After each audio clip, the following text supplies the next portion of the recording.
Turabasuhuje abakunzi ba Healing Voice TV, twongeye kugaruka ahangaha kuri kamera. Tugira amahirwe ko twongerewe iminsi yo kubaho, yo kurama. Ni Imana yabikoze, ntabwo ari twebwe twabikoze, ni Imana. Iyo uryamye ukabona burakeye, ukaryuka ukabona uzamuye umutwe biremeye, ni ikintu cyiza cyane kandi ni ikintu tugomba guha agaciro, tukibuka ko imirimo y'Imana iba yakoze imirimo n'ibitangaza bikomeye cyane. Burya hari abantu baryama, bamara kuryama bakumva yuko ku bwabo baramutse ari ku bw'imbaraga zabo cyangwa ari ku zindi ubundi buryo, ariko burya ni ukwibeshya. Burya iyo uryamye ukabona urabyutse, ni imbaraga z'Imana.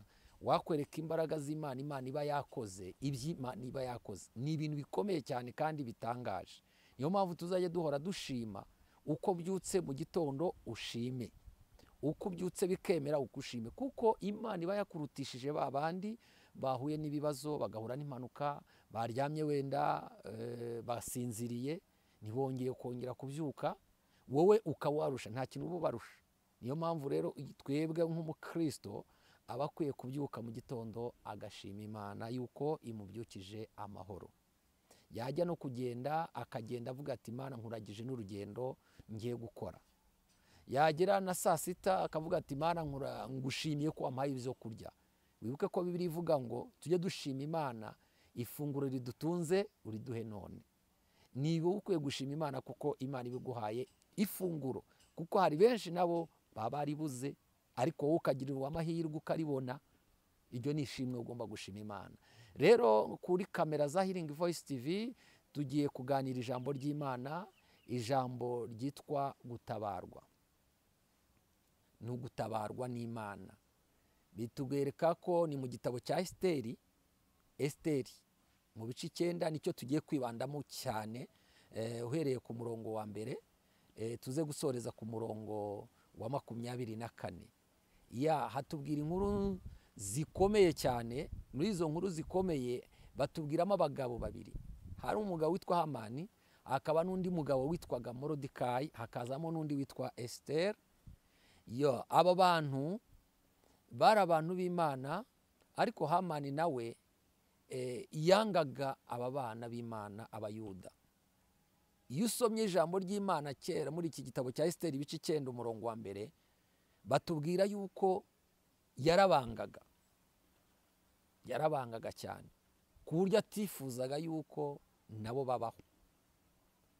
Mu buzima tujya tugira abantu bitifuza ko tubaho, tukagira intambara, tukagira ibigeragezo, tukagira ibintu bibi cyane bitifuza ko twaramuka cyangwa twagira ubuzima. Ariko kuko Imana yakuremye, ikuremera imirimo myiza kandi kugira ngo uyigenderemo. Mu by'ukuri nubwo wakubitana n'intambara ugakubitana n'ibigeragezo, ujye umenya ko Imana ariyo yakuremye mu ishusho yayo kandi yemeye kubaho. Niyo mpamvu yabwiye Yeremiya mu gice cya mbere aho ariya ngo nakuremye utarabura urusoro mu nda ya nyoko. Imana iratuzi, nawe Imana irakuzi. Nubwo ba mu bigerageza ariko Imana irakuzi. Ndagira ngo rero dusomire ijambo ry'Imana, ariko mbere yo gusoma ijambo ry'Imana reka tubanze turirimbe iyi ndirimbo y'115 mu ndirimbo z'agakiza gushimisha Imana. Haravuga ngo, mwihanganire ijwi, haravuga ngo nabonye umukunzi mwiza, yarankunze ntamuzi, yamfatishije umugozi, ari rwo rukundo rwe. Izo ngoyi ze zanteye kubimbataye rwose, ngenduwe nawe n'uwanjye kugeza iteka ryose, ngenduwe nawe n'uwanjye kugeza iteka ryose. Amen.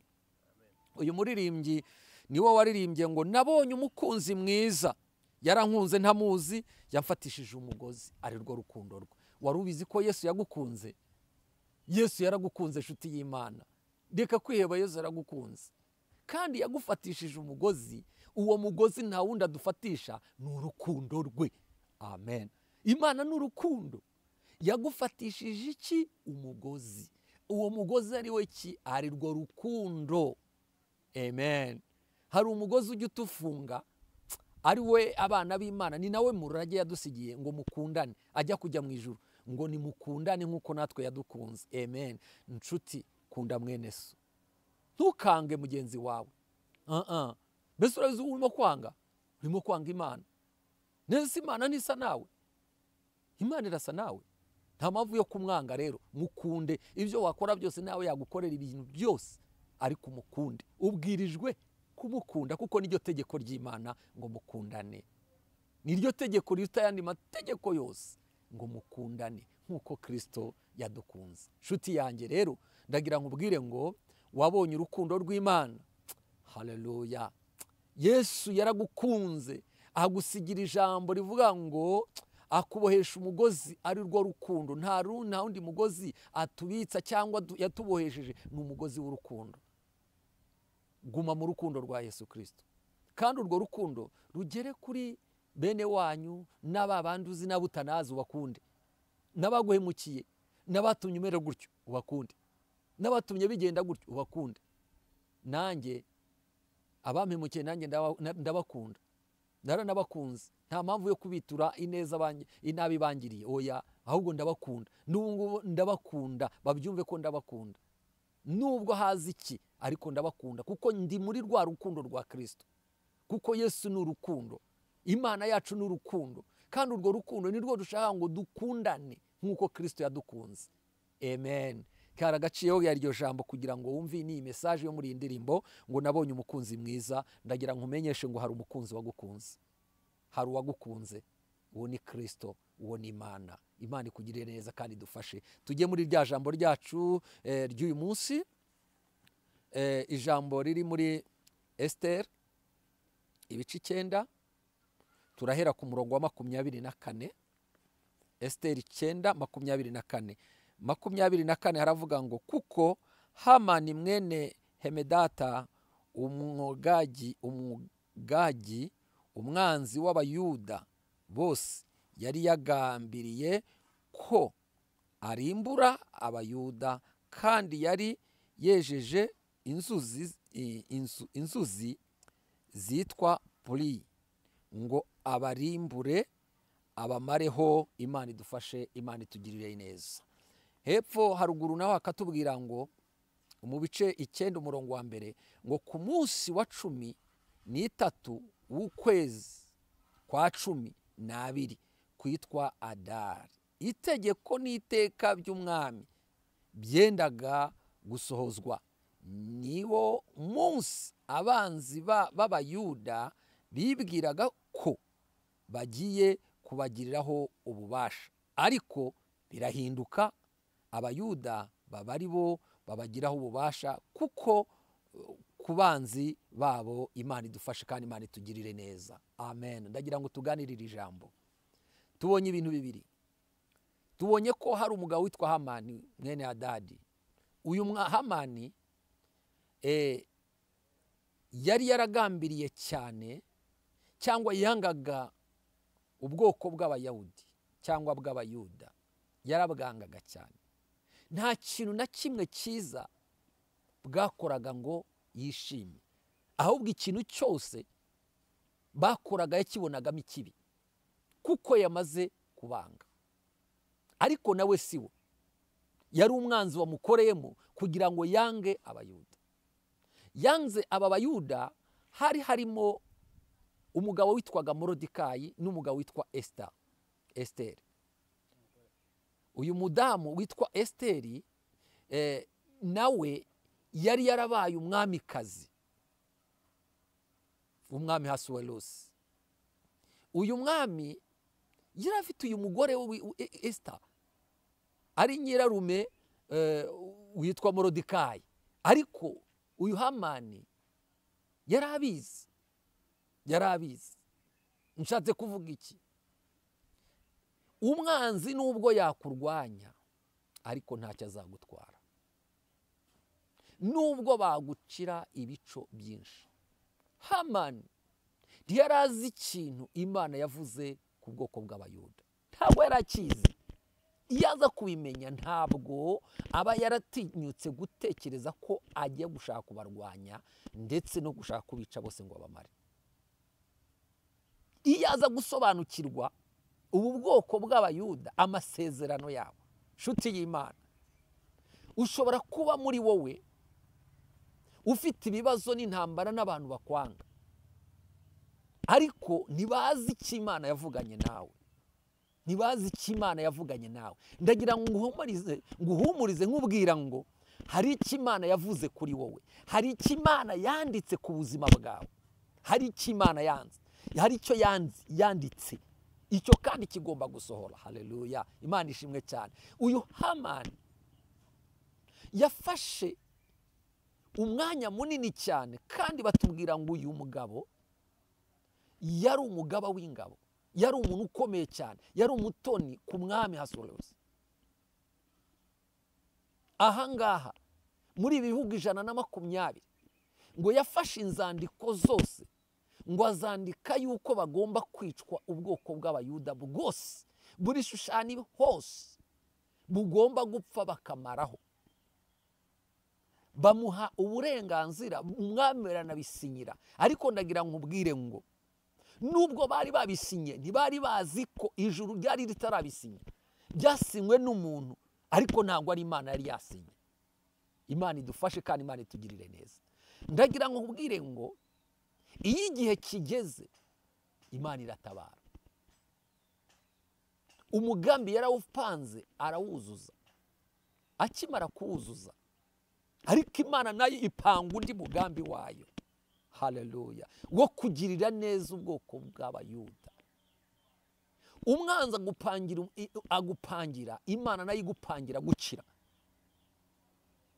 Umwanzi ahaguruka kukurwanya, Imana ihagurutse nayo kukurwanirira. Reka nkubwire, Bibiliya ivuze ngo iki?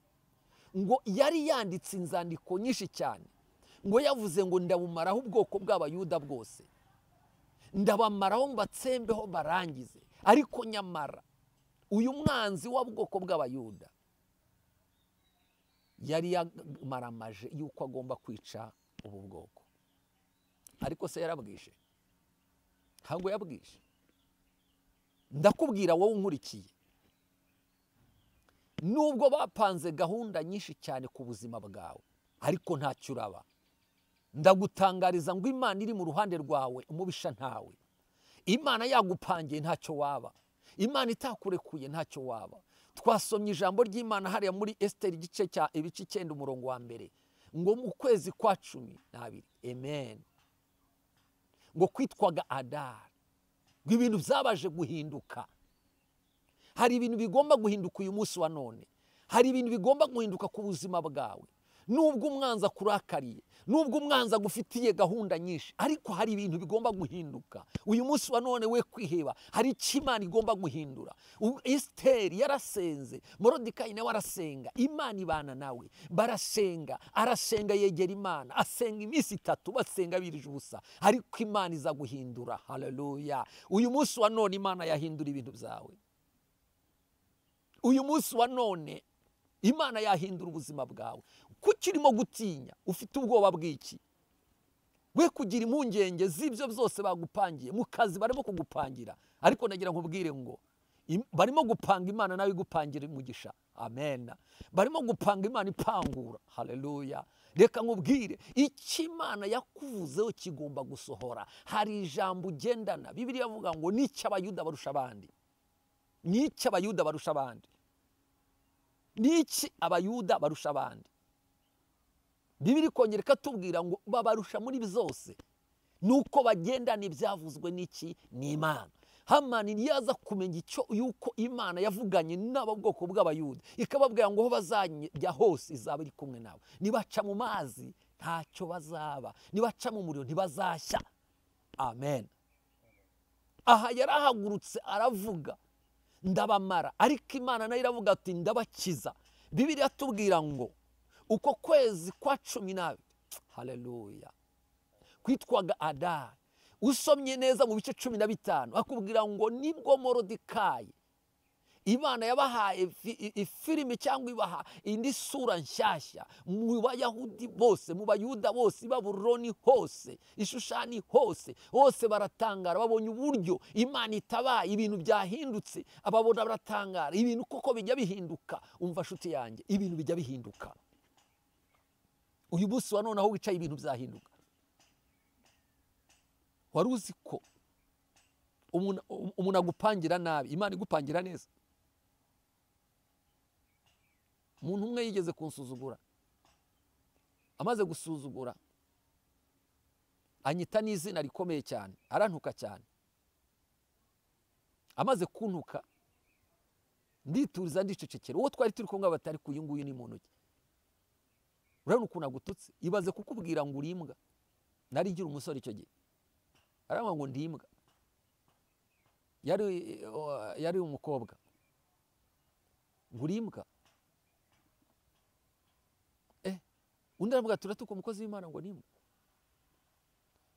Ubwo twari turi kwisije yo kuvuga ngo kurambagiza.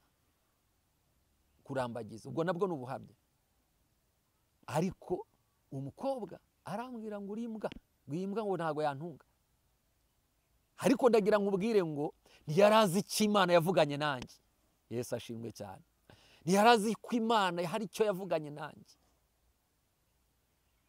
Ndagira ngo utangarize wa mukobwa yahindukiye aza kuba iwanjye mu rugo iwanjye. Yaje kuba mu rugo iwanjye, ndamutunga, aba mu rugo. Njye na madamu naje gukora ubukwe, kandi arabibona ko nakoze ubukwe. Araza mu rugo, ndamutunga, yicara mu rugo. Ninde watekaga? Niwe yaratekaga akatugaburira. Ubwo atetse kwande? Kwa Yambwa. Ndangije ndanamushingira. Amen. Yambwa ijya kumushingira wa muntu atutse. Nshuti yanjye, ibintu bijya bihinduka. Nshatse kukubwira ngo ibintu bijya bihinduka. Nawe uyu munsi wa none uri mu marira, ejo byahinduka. Nshuti, ndagira ngo ntukapfe gusuzugura abantu gusa. Niyo yandimo tuvuga ngo dukundane. Tukave kureba umuntu wari wese ngo umusuzugure. Kuko gusuzugura umuntu utazi icyo Imana yamuvuzeho, utazi icyo Imana icyo azaba ari cyo ejo hazaza. Ejo Imana izaba yahinduye ubuzima, ejo amateka azaba yahindutse. Oya, nukwitwaza ukumeze n'umwanya urimo n'igihe urimo n'ububasha ufite. Oya, ejo bundi tujya tubona ko hari ibiri hejuru bihinduka bijya hasi. No ku Mana niko bijya bigenda.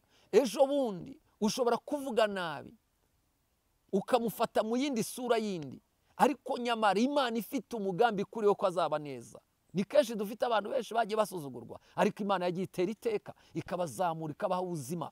Imana ikabongera ubuzima, ikabaha ubuzima, ikabaha amafaranga, ikabaha ibintu byose, kandi ukamuca wowe warigeze kumugirira nabi. Uyu Hamani nawe yateguye umugambi mubi wo kwica ubwoko bw'Imana, ariko mu kwica ubwoko bw'Imana, Imana yari yapanze indi ahantu ibintu bigomba guhinduka. Haleluya. Esteri nawe yarasenze, amaze kumenya ayo makuru yuko bagiye kubica, arasenga yiriza ubusa. Morodekayi nawe arasenga ngo Imana irabasubiza, bajya ku mwami, baramubwira ngo tugiye gupfa, turashize. Nshuti yanjye, ikibazo ni kiba, ujye usenga, wegera Imana. Numara kwegera Imana, ubaze Imana icyambere amakuru, umenye amakuru y'ijuru, umenye icyo Imana yavuganye nawe, umenye icyo Imana yagutoranyije, umenye icyo Imana yakurutishije abandi kugera uriho. Nshuti yanjye, uyu munsi wa none aho uri mu gihugu bitandukanye ku mugabane y'isi yose, ndagira ngo ubwire ngo nuterwe ubwoba n'izo migambi ya Satani yose arimo kukugabaho. Nuterwe ubwoba n'ibyo bitero by'umwanzi. Oya, umwami Yesu Kristo yiteguye guhindura ibintu. Uyu munsi birahinduka. Haleluya. Uyu munsi birahinduka, ubuzima buragenda neza. Uyu munsi birahinduka, ushobora kuva muri iyo gereza urimo. Hari gereza ufungiranyemo, iyi munsi byahinduka, Imana ikagukura aho hantu wari uri. Haleluya. Imana ishimwe, Imana ishimwe. Uyu munsi wa none ndagutangariza ngo ibintu byarahindutse kwa Morodekayi. Oh, haleluya. Ngo abari bazi ko babafite ububasha, ngo nibo bahindukiye babagiraho ububasha. Haleluya. Uyu munsi icyo kintu kikurwanya wakigiraho ububasha. ibyo bikugoye wabigiraho ububasha. Hari ububasha Yesu yasize muri wowe, hari imbaraga Imana yasize muri wowe, yaguhaye autorite, yaguhaye ububasha. Koresha ubwo bubasha, ni ukwizera Kristo, ni ukumwiringira. Haleluya. Niba uhamanye n'Imana, ukaba uri kumwe n'Imana isumba byose, uyu munsi wa none, haleluya, hari ikidele fome. Imana ishobora guhindura ibyo bintu, ubuzima ubayemo, ubwo burwayi ubayemo, iyo nzara iri mu rugo iwawe, uko guhangayika, uyu munsi yabihindura. Haleluya. Uyu munsi Imana yahindura ubuzima bukagenda neza. Tujya tubona ko ibintu bijya bihinduka kandi nta kidashobokera Uwiteka. Imana yavuze, wowe gusa icyo ngusabye ni ukukiranuka gusa, ukirinda icyana igisa nacyo. Iyo wirinze icyana igisa nacyo, Imana ikora imirimo n'ibitangaza. Batubwiye ngo Esiteri yarasenze, yiriza ubusa iminsi 3 atarya nawe atanywa, abwira n'abagaragu be bariyiriza ubusa. Abwira Morodekayi nawe ati ariyiriza ubusa. Barasenga 3 jours, barasenga Imana, babanza kumenya amakuru y'ijuru. Nshuti yanjye, uriya muntu ukurwanya ariko ntazi amakuru y'ijuru, ntazi amakuru yawe, ntazi icyo Imana yakuvuzeho.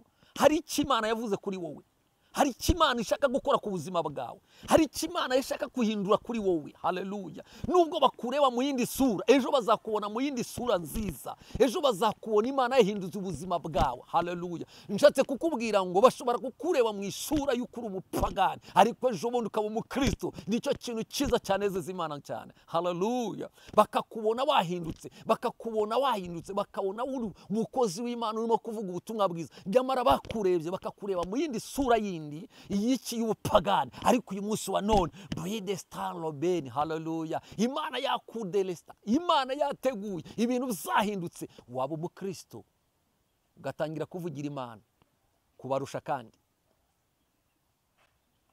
ufite ingorane, ufite ibibazo birakuremereye, hari abanzi bakugose imbere n'inyuma, bagucuriye ibico, ariko uyu munsi wa none birahinduka. Haleluya. Uraburaye uyu munsi, ejo ntabwo urabwirirwa, ntabwo ejo uhazi, ntabwo ejo buhazi. Nshuti yanjye, ndagira ngo ukangurire, mujye mugirana neza, mujye mugirira abantu neza. Umuntu nagusaba ujye umuha, ariko agusabye by'ukuri ibyiza ibyo ufite aba ari bizumuha, icyo udafite ntukimuhe. Kandi nanone nasomye ijambo ry'Imana rirambwira ngo ijambo rirenze kuri yego cyangwa hoya riba riturutse ku mwijima, kuri Satani. Biroroshye cyane kumubwira ngo nta kintu ufite, ntabwo ndagufasha, ibyo birahagije. Biroroshye cyane kumubwira ngo ndaguhaye, ibyo nabyo ni byiza, nibyo by'umugisha, ariko ikirenze kuri ibyo ngibyo biturutse kuri Satani. Biroroshye cyane, mujye mukorera Imana, kuko Imana nicyo yaduhamagariye. Nubwo umwanzi atugose imbere n'inyuma, aradutera ibitero, ufite ibitero haba mu kazi, aho kwa muganga, muri karitsiye, aho utuye, ufite ideni ryakunaniye, ufite ibibazo barenda kuguteza cyamunara, ufite urubanza byararangiye, ariko uyu munsi wa none ndagira ngo ubwire ngo birahinduka. Mana ishimwe, birahinduka. Hari ibintu Imana ishaka guhindura ku buzima bwawe, mu mibereho yawe, mu buryo bw'umwuka. Imana ishaka kubihindura. Umva nkubwire nshuti y'Imana, Esiteri yarasenze ibintu birahinduka. Umwami atanga itegeko, aravuga ngo ninde washobora kwica umugore wanjye? Ninde watinyuka kwica umugore wanjye? Ninde? Umwami atanga itegeko ngo uyu muntu watinyutse gutanga izi nzandiko, nshuti yanjye, ibyasinywe byasinyurwa. Wasinye n'umwe, ariko nusinyura n'undi. Amina. Umva, wasinye n'usinyura. Wibuke Bibiliya tubwira ngo Yesu bamuregaga ngo ni umwami w'Abayuda, ngo yita umwami w'Abayuda. Yesu ashimwe cyane, Yesu ashimwe cyane, ngo ni umwami w'Abayuda, w'Abayahudi. Undi arangije aravuga ati Imana ihumya amaso. Umwami agiye kwandika, yandika hejuru ngo uyu ni uwo mwami w'Abayuda. Haleluya. Ngo undi ngo abibonye, yubona icyapa hejuru hariya, baravuga ati ko wibeshye, ugenda ukimanure cyangwa usiba ako kantu, ngo wandike ngo yiyita, wanditse ngo uyu ni umwami w'Abayuda. Wowe siba ako kantu, usiye nyuguti imwe ivuga ngo uwandikeho ngo yiyita. baramubwira ati genda ukosore ririya jambo. Undi aravuga ngo icyo nanditse mbaye nacyanditse. Umva nshuti yanjye, icyo Uwiteka yanditse aba yaracyanditse ku buzima bwawe. Niyo mpamvu umuntu adafite kongera kugutera ubwoba ngo agutinyishe, bituma uva mu mwuka, bituma uva mu birindiro by'Uwiteka. Rega Satani nta kindi azana, ni ibyo bitero kugira ngo bikunde bikuvane mu bwiza bw'Imana, bikuvane ahantu Imana yagushije, bikuvane mu bwiza bw'Imana. Oya, guma ku birindiro, ugume mu mwuka, ugume ku gicaniro, kuko imirindi y'Uwiteka yo gutabarwa iri hafi. Ndimo ndayumva yo kugutabara. Imana ije kukugirira neza nshuti yanjye. Nawe utarakizwa, hindukira uve muri ibyo byaha, kuko Yesu nawe aragukunda. Yakuzirikishije umugozi w'urukundo, yakuzirikishije umugozi w'urukundo. Hinduka maze ukizwe, wakire Yesu Kristo nk'umwami n'umukiza. Ndagira ngo ubwire ngo nawe uri mu bigeragezo, ihangane, kuko ibintu birahinduka. Byahindutse kwa Moridekayi, haleluya. Bihinduka kwa Petero, kubwa Petero bagiye kumwica, zarahindutse. Aribo baza kumwikuza, bishe Yohana, barize kwikuza nde? Petero. Ariko ngo uyu munsi wa none, iryo joro byaraye bihindutse. Haleluya, byaraye bihindutse. Uyu munsi wa none nkuzaniye ijambo rivuga ngo birahindutse. Haleluya, birahindutse. Uyu munsi ndagutangariza nkubwira ngo birahindutse. Babandi bakurwanyaga, babanzi bawe, babandi bakurebaga nk'ikibazo, babandi bakurebaga nk'ikigeragezo, guko babera ikigeragezo, babandi bagufata gukundi kuntu, babandi bakujyanaga mu yindi sura, uyu munsi wa none ndagiye kubwire ngo birahindutse. Bagiye kukubonamo umuntu w'akamaro, bagiye kukubonamo umuntu w'agaciro, bagiye kukubona nk'umuntu wahindutse, bagiye kukubona nk'umuntu ufite imbaraga z'Imana, bagiye kukubona nk'umuntu Imana ishaka, haleluya, igiye gukoresha iby'ubutwari. Uyu munsi wa none birahindutse. Haleluya, drebo mefai. Haleluya, ibintu birahinduka. Moridekayi yaricaye arasenga, asenga Imana. Imana imugira neza, yari afite amakuru y'ijuru. Ariko uriya Hamani nta makuru yari afite. Nshuti yanjye, icyambere n'amakuru, menya amakuru y'ijuru gusa. Menya amakuru y'ijuru gusa. Haleluya. Numara kumenya amakuru y'ijuru, urangiza utuze, uvuge tu amakuru y'ijuru. Ubwo umwami Yesu ankunda ndamahoro, kandi yamfatishije iki? Umugozi w'urukundo. Haleluya. Nabonye umukunzi mwiza, umukunzi niwe Kristo. Nshuti yanjye, Yesu aragukunda, Yesu aragukunda. Nsoje nkubwira ngo ubwo Imana igukunda, umubisha ninde? Imana igiye kugukuraho bagushize. Reba ahantu bagushize, reba uko bakwita. Imana ije kugukura aho hantu, ije kuguhindura n'izina, ije kugukiza.